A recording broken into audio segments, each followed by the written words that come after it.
Hello Reborners, my name is Karen and this is Making Reborn Dolls with Karen. We're back with little Ashley. She looks like this now. I don't know if you can tell any difference at all after her bake, but we're going to do a little more to her and get her back in the oven. She needs a little more color in her face. It's just pale. Her blush is too pale. It's not going to make it through all her stages of baking and painting and all that. So we're going to give her a little more. And we're going to try to give her enough this time that we don't have to do it again. I'm using a big brush that has a lot of paint in it. Even her nose and her ears don't look like they've been colored at all to me. So we are going to give her a little more. Put a little on her chin, a little on her eyes, a little up here.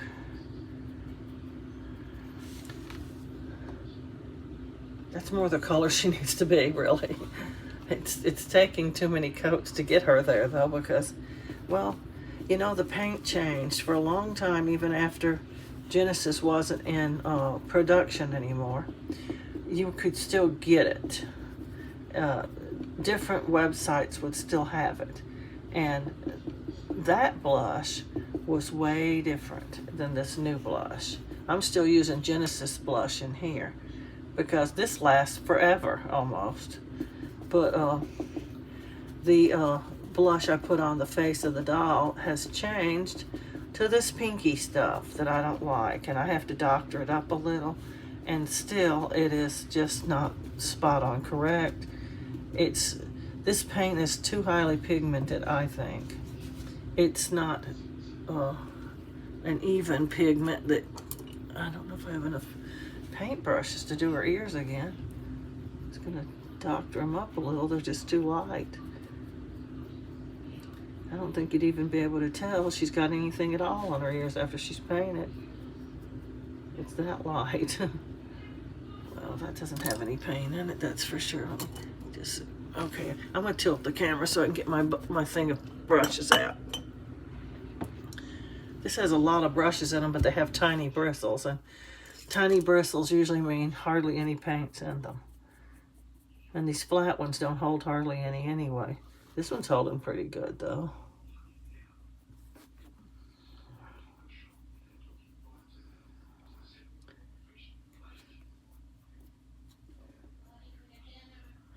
But anyway, back to the paint problem. The paint has a lot of pigment in it, but it doesn't color the doll.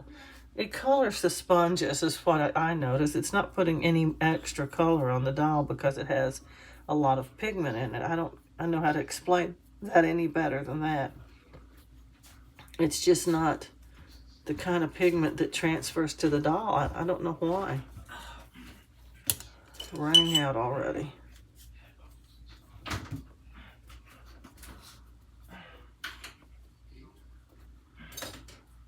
One thing I forgot to do on last step was give her a vein. I usually put one vein on the head, and sometimes I vein the arms and the legs. It's not necessary, but you can do it. You can put veins pretty much anywhere you want to. They're real easy to do if you do them my way. There's many ways you can do them. People do them with paint, and they do them with pencils. I do them with pencils because it's easier. And they look a little better. You can still make them as fat or as skinny as you want to, and you can also make them dark. Oh, I need to do her nose a little bit more. It's very weird looking.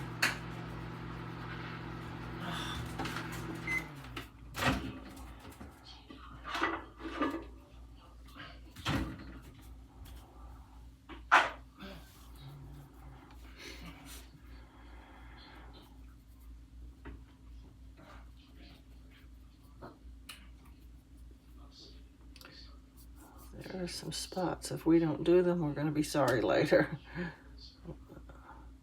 Need to dab her nose a little, just a tiny. If we don't dab this paint just a little, it's going to look splotchy and rashy. And I mean, I'm just barely touching this to it, but it's getting off all that build up excess. Now she looks like this. That's a little closer. We're going to come back to her head. I want to give this a minute to sort of dry, and we're going to give her a vein, and we're also going to paint her lips again. But while we're waiting for that, we're going to move on to her hands and her feet. Now, a lot of times I paint just the fingers. Sometimes I paint the entire hand a little bit pinker than you would normally paint the skin, you know. But sometimes I just do the fingers. I like that a little better. It's a little cuter. And we want to cover them completely. This is a very big brush to be using for this. But it does have a lot of paint in it. That's a plus. I'm doing the front and the backs of the fingers, so I want to get the sides as well. If you're only doing say the fronts of the fingers or the palms of the inside of the fingers, then you don't have to necessarily do the sides. All that's discretionary to you. But it's going to look weird if you're doing fronts and backs on the fingers and you don't do the sides. Just telling you. See, like that side right there, a lot of people just wouldn't paint that because it's not the front and it's not the back, so they don't paint it. But that's the part that I'm talking about. You got to paint that. Or it looks like the finger. Why is that finger so weird, you know? You can't see the sides of most of the fingers because now, see, it looks different painted. And once again, we are going to dab this because it looks very streaky and shiny. It looks like something we don't want it to look like. Now, this is one of the times when you can actually get your creases very, very dirty. This kind of paint, which is dry, all I did was take my paint, dip my brushes, wipe off as much as I could, and put them in the jar. That's all I did. And I have a whole bunch of them here I have to do again. And then I just let them sit there. 2-3 days isn't too long. Now these tiny brushes, like this one, it's probably not even going to hold any paint at all. If it does, you get 1 or 2 strokes because it just doesn't have any bristles. So that being said, these bigger ones are a little bit harder to work with. So I dip a variety of brushes, hoping that I'm going to one day get to the point where it's going to have enough in there to use, and we're going to see it, but man, I don't know.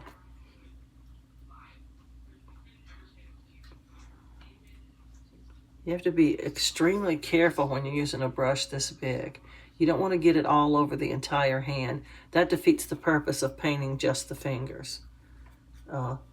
If you go a little too far like I just did, you can take some of this off just by rubbing it like this. Rubbing will usually take the wet. It still looks very wet, see? It's shiny. But if you touch this to your hand, nothing. It's not going to get on your clothes. It's nothing. But yet it still colors the vinyl. I don't know how. You drop it on the table, it's not going to leave a mark, you know, like a wet brush would. But I consider this a dry brush, even though the paint that's coming out of it still looks wet.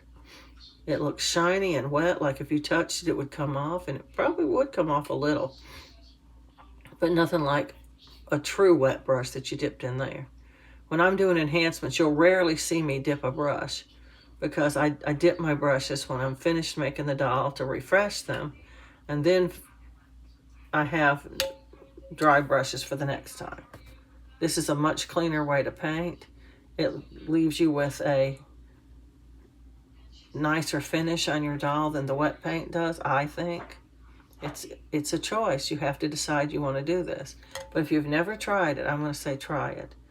And what you're going to need to do is get you some brushes that are, this is what I do because it works for me. I don't buy those highly expensive brushes that a lot of companies sell. They're really nice and they're wonderful and I'd love to have them. But I want brushes that are exclusively for blush, exclusively for blue. Every color has their own brushes. So my brushes need to be a little cheaper because I can't afford to buy those great big sets of specialty brushes and stuff, one set for each color, because they cost around $200 for the set, which is steep already. And if you afford it, you're probably only going to afford one set. Okay, on the feet, I'm going to paint the entire bottom of the foot first. I didn't put blue on the bottom of her foot. I'm remembering that I didn't do that. I could save a spot for it.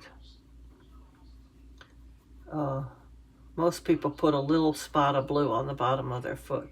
I'm just going to dispense with it this time since I forgot to do it, and just paint the whole bottom of her foot kind of pinkish. Now, don't use pink on your doll. Don't mix up a color that is pink. Mix up a color that looks like this, because you see it looks pink anyway. But if you actually mix pink, it's going to look like Barbie pink. It's ugly. That doesn't belong on your doll anywhere.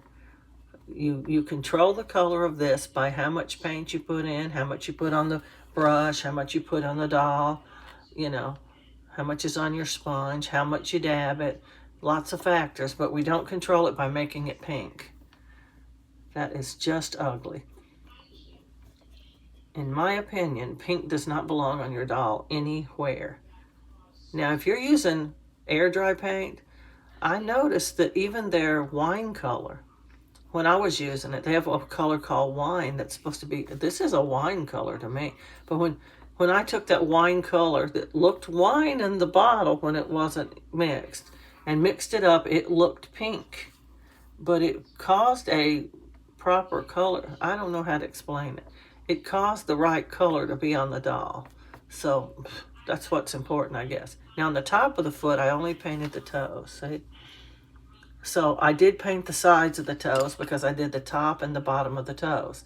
But on the foot itself, since I only did the bottom, I didn't paint the sides. You see, I didn't paint them. You can if you want to, but it just looks a little weird to me, so I don't do it. But that's a preference too. So now we're going to do this one. These brushes, these really big brushes have a lot of bristles, they're very tightly packed in there, and they really hold the paint in there good. So you can do a lot of painting with these, but you have to be super careful not to get it all over the place on your doll. They're much harder to control because they have so many bristles. You got to watch where you're letting the bristles touch.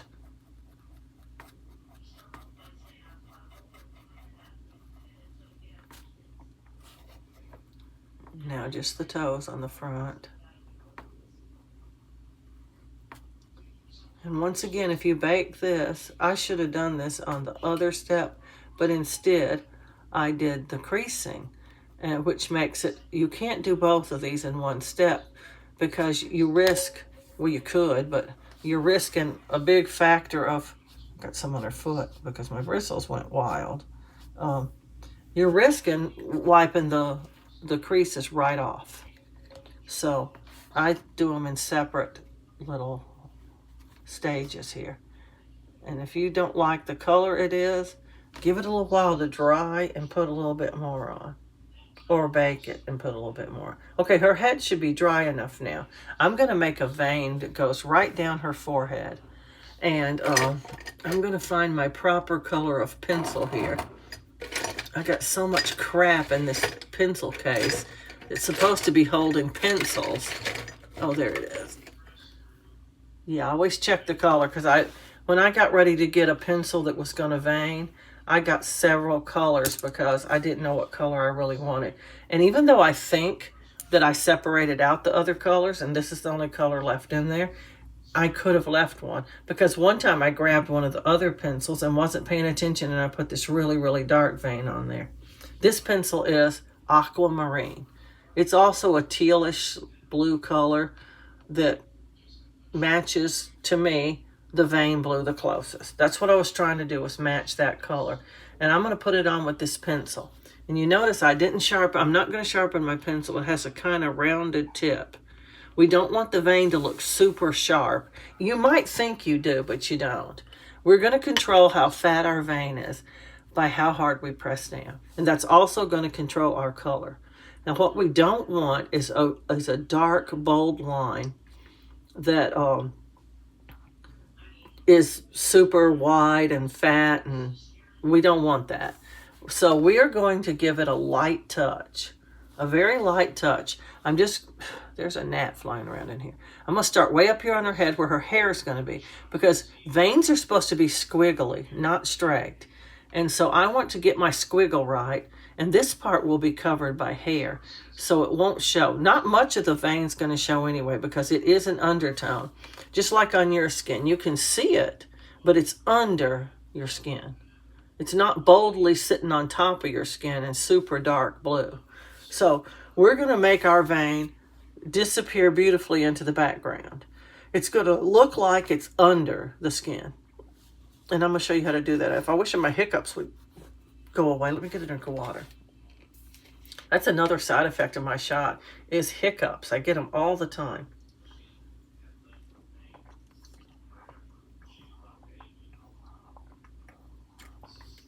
Sometimes drinking water helps, and sometimes it doesn't. Okay, now we're gonna start. I'm gonna start right up here on top of her head somewhere where the hair is gonna cover it up, and I'm gonna get my squiggle right.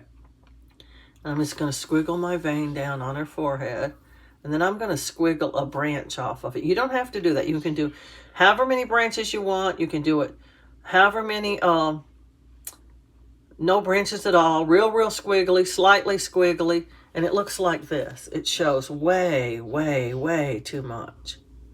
So I'm going to take my handy dandy little sponge here, and we're going to just wipe it.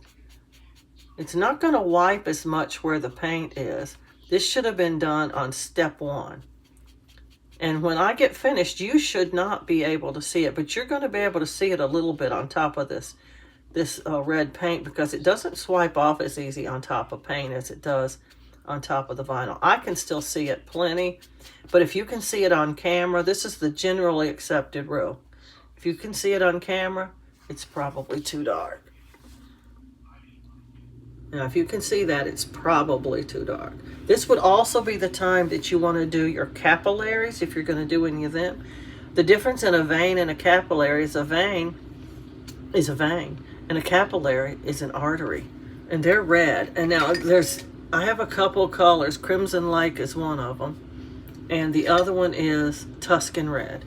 These were recommended to me by a viewer, and they're great colors. For this, you want a super sharp pencil. Both of these are super sharp. I like the Crimson Lake a little bit better. It's slightly a different color. They're slightly different colors. What you want to do on these, now, capillaries are very, very tiny and super squiggly. I'm going to make one on her temple right here. Oh yeah, and you can put veins over here on the temples too. I just don't do it. I'm going to put some capillaries there. But capillaries usually don't show in bigger babies. Like, I'd still do it to a newborn that was, say, 18 or 19 inches. But now when you start getting up to 20 and 21 and 22 inches, they represent older babies usually. And sometimes 20-inch I would do it, but I wouldn't do it to a baby any bigger than that, because they're already getting to have skin that's more like a little child's skin instead of a baby's skin. And so the capillaries wouldn't show so much. So anyway, I'm gonna make one over here on her temple. It's super tiny, and it's super squiggly. You can put as many branches off of it as you want. Make it as elaborate. I'm not going to wipe it yet. I'm going to show it to you first. I know you can see that. Temples is one place where they have their little capillaries on their temples. Also, again, we don't want them to show very bold. We want them to show about like that, if you can still see it. I'm going to put one over here on this temple. They also have them on their cheeks sometimes, and their eyelids. And you can put as many of these as you want, as few, none. They can be as elaborate as you want, or as just make them squiggly. These are real squiggly because they're tiny. Now, sometimes people put them on the eyelids, but when they have lines on their eyelids, it's very, very difficult to get them to look right, so I don't put them on the eyelids. But you can put a few on their cheeks if you want to. Just put one on the cheek like that. And you can put as many little squiggles off of it as you want to. Or no squiggles at all, just one little squiggly line. And what you want them to do is show, but not boldly. They're not all that dark, so having them show real bold is not what you want. So she's got one on each cheek, one on each temple. This temple has two. I don't know if you can see them. She's got one on this cheek, and she's got one on this cheek. Sometimes babies don't have any capillaries, and sometimes they're covered in them. They just have lots and lots of them. They're just little tiny blood vessels that are showing up through their skin a little bit. And as they get older, they, go deeper, I guess. I don't know. Now, you can also put capillaries on the ankles, down here. You can put them anywhere, but that's where you'll mostly see them, is on the ankles and on the wrists and places like that, where the skin is the thinnest. And that's what I use these pencils for. So far we've used these pencils, plus we used, this one we did for our creases. We did this one for capillaries, this one for veins, and then we used this one for eyebrows.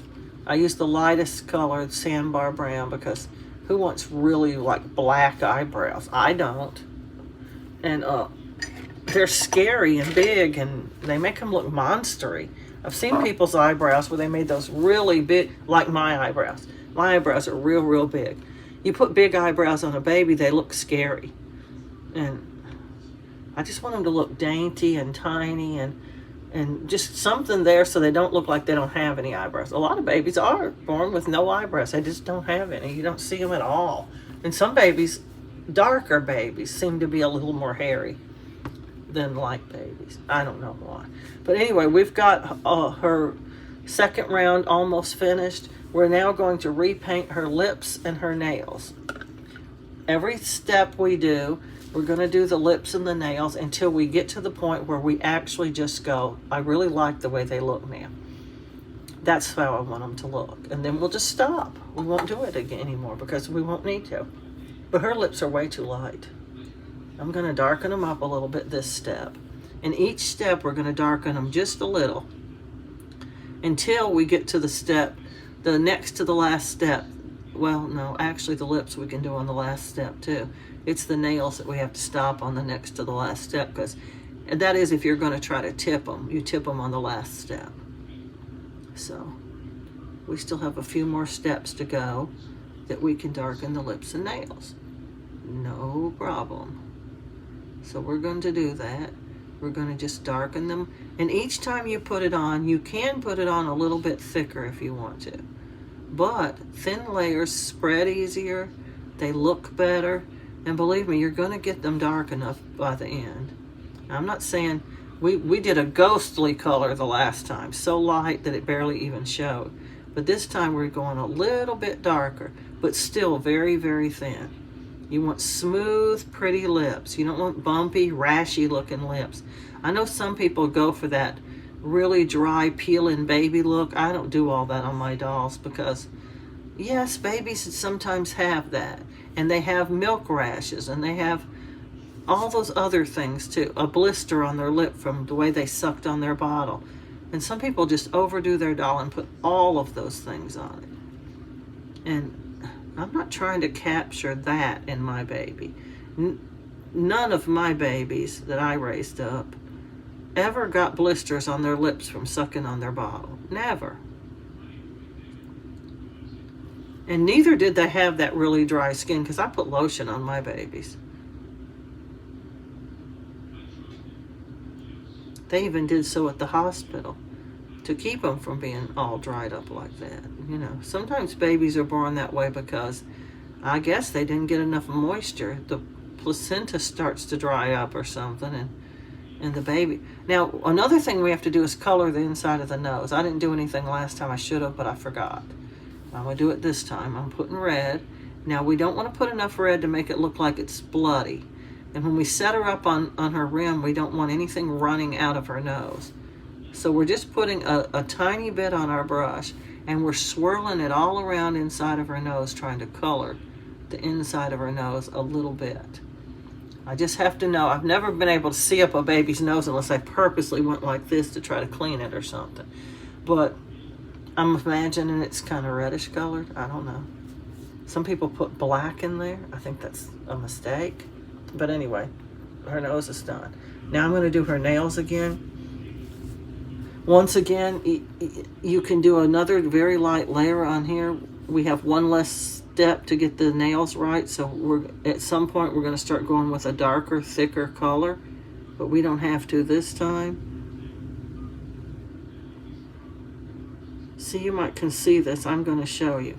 This is what happens when you put too much on. If you look down, way down here by the base of the nail, you can see there's a dark line there.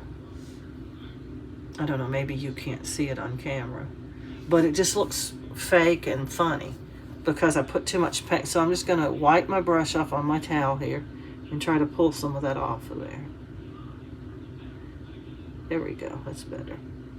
It doesn't take much because it wasn't super dark. It was just, you know, a little tiny bit too much, if you know what I mean. But we're going to just continue to color her nails until we get them all colored again.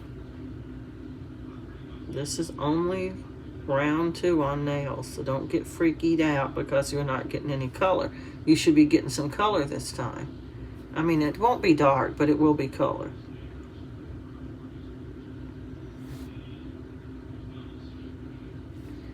I did have to finally, and y'all who've been following me know I've been using my nail tip from a tiny little lid that come off a water bottle like this one right here, and putting it in a Ziploc bag to keep it from drying out. Well, I finally used enough of it. It was still wet and it was still usable, except I couldn't scoop any out. It was such a tiny thin little layer, so I just chunked it and made me a little jar of nail tip in an old jar that I had emptied and cleaned. When my jars get empty, if I don't have any stored up there, I have a little organizing cabinet thing up there, and it has drawers in it, and I have my colors and stuff sorted out in the drawers, and they're just small drawers. And